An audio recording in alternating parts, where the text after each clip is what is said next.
Hey there, it's Crystal from livingwithgastroparesis.com, and it's time for another FAQ Friday.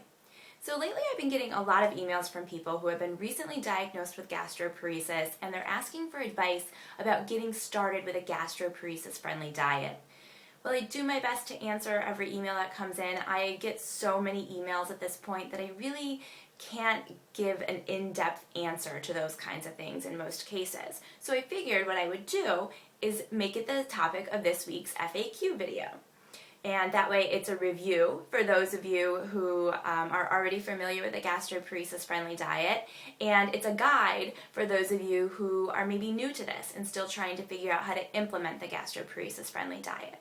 Now, keep in mind that I did write a book about this, Eating for Gastroparesis, Guidelines, Tips, and Recipes, and I actually get into it even more in depth in my new book that'll be coming out, Living Well with Gastroparesis. So there's way more information about the gastroparesis-friendly diet and eating for gastroparesis than I can possibly fit into an FAQ Friday video.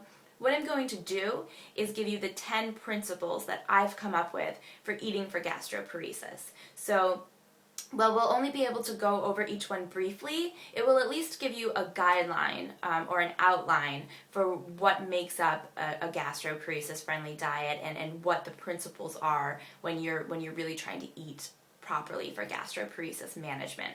First of all, keep in mind that, again, the dietary changes are not a treatment for gastroparesis itself. It's a way to manage and minimize symptoms. And the other thing to keep in mind is that they really haven't done any studies about the diets for gastroparesis and the most beneficial diet for gastroparesis. This is really based on the science of normal digestion and the experiences of patients and clinicians over time. So let's get into it. Let's talk about the 10 principles that I've come up with for eating for gastroparesis. The first one is something that you're probably familiar with. It's one of the most commonly given recommendations when people are trying to follow a gastroparesis-friendly diet, and that is to eat smaller meals. Very simply, smaller meals empty more quickly from the stomach than larger meals. So depending on the amount of food that you comfortably tolerate at any time, for most people it's between a cup to a cup and a half of food for most people with gastroparesis. You might be eating 4, 5, all the way up to 8 times a day. It's important, though, that you really focus on eating mini meals at meal times throughout the day rather than just grazing or snacking. For most people, that's a better way to control symptoms. The second principle is to eat less fiber. Now, that's less fiber. It's not no fiber, okay? So most people find that between 10 and 15 grams of fiber per day is a tolerable range to help with symptom management. It varies, right? So some people might have to go a little less. Some people might be able to go a little bit more. Basically, what you want to keep in mind is not having too much fiber at any given meal. And that's because fiber does slow digestion. That's for everybody, not just people with gastroparesis. So we want to reduce the amount of fiber that we eat at a time and over the course of an entire day. Usually, like I said, between 10 and 15 grams of fiber per day. Number 3. Minimize the fat in the diet. And so that's less fat. Again, it's not no fat, okay? And actually minimize isn't even the right word. I just mean eat less fat overall, okay? So anywhere between 25 grams of fat a day up to 45, even some people 50 grams of fat a day. The range is quite a bit bigger when it comes to fat as opposed to fiber in terms of what people tolerate. But usually I think based on the work that I've done with clients and in my group programs, usually between 30 and 40 is a pretty average range, I think. So if you're eating much less fat than that, I would encourage you to experiment a little bit and see if you can't increase the fat in your diet without exacerbating symptoms too much. And of course, we remember that diet isn't our only way to manage symptoms. So you might need to do more in the way of lifestyle management or medical management or complementary therapy in order to be able to get the amount of fat in your diet that you need in order for your body to function properly, okay? So fat is a vital part of nutrition, and our bodies need fat in order to function properly. Okay, number 4, maximize the nutrition in every bite and sip you take. And I would also put with that to emphasize the quality of what you're eating, okay? So that means not eating empty foods, not eating junk foods, not eating things that are going to fill up your stomach without providing you any kind of good nutrition. Your body absolutely needs nutrition to function properly. And in my opinion, a lot of the things that GPers experience over time that seem like they're either a progression of gastroparesis or, just new symptoms and new conditions coming on might actually be related to nutritional deficiencies and poor nutrition over, months and years. So it's really important that you focus on the quality of the food that you're eating and the nutrition in the food that you're eating, and you choose the most nutritionally dense GP-friendly options possible. Now that doesn't mean that you're eating, fruits and vegetables for every meal, whether they're pureed or not, because there's still a point at which, you're getting too much fiber and that kind of thing. But it's making really, really smart decisions and really smart choices and focusing on balanced meals and focusing on getting as much GP-friendly fruits and vegetables as you can, and then preparing those in GP-friendly ways so that you can eat them without exacerbating your symptoms.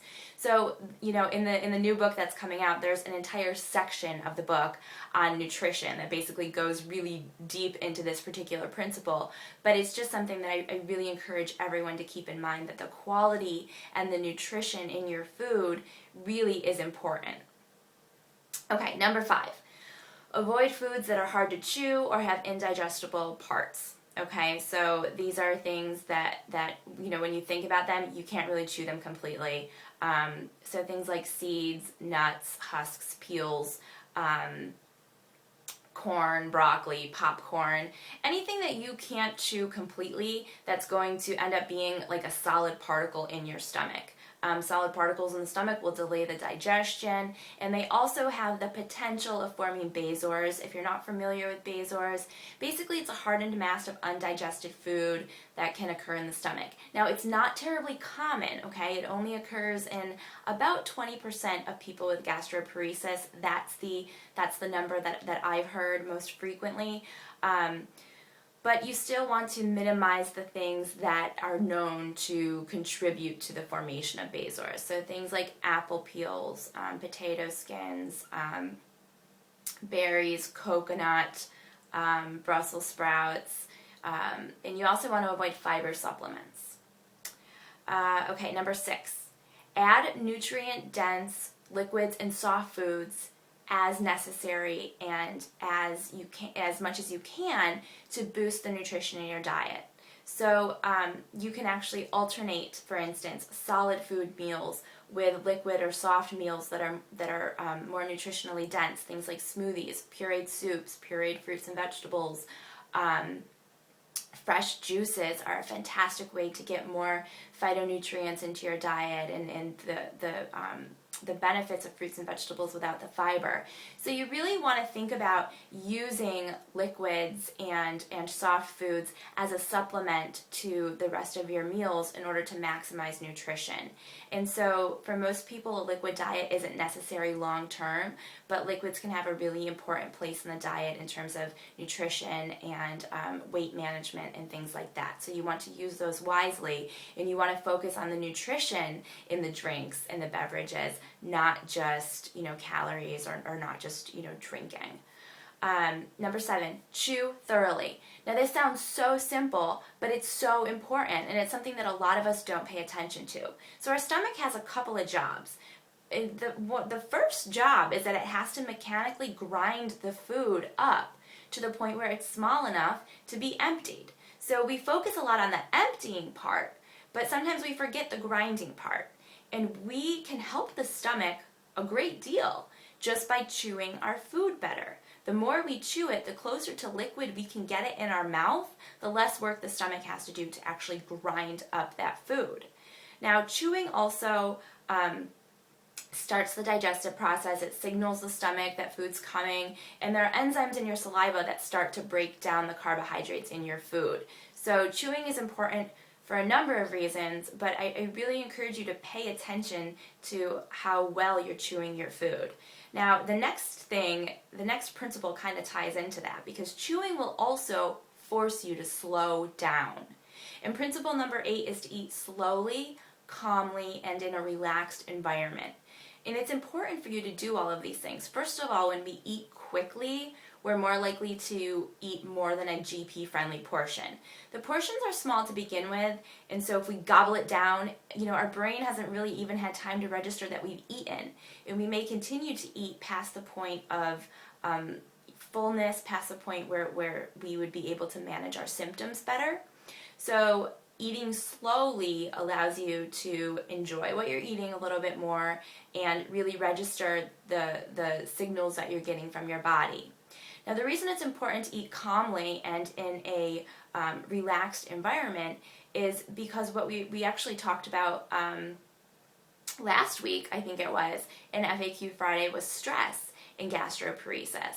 And stress, when you have anxiety or any kind of stress, it triggers your sympathetic nervous system to take over, it releases stress hormones, and that impairs digestion. So if you're eating in an anxious state, or if you're stressed while you're eating, you're not really giving your body the best shot at digesting and absorbing that food from the get-go.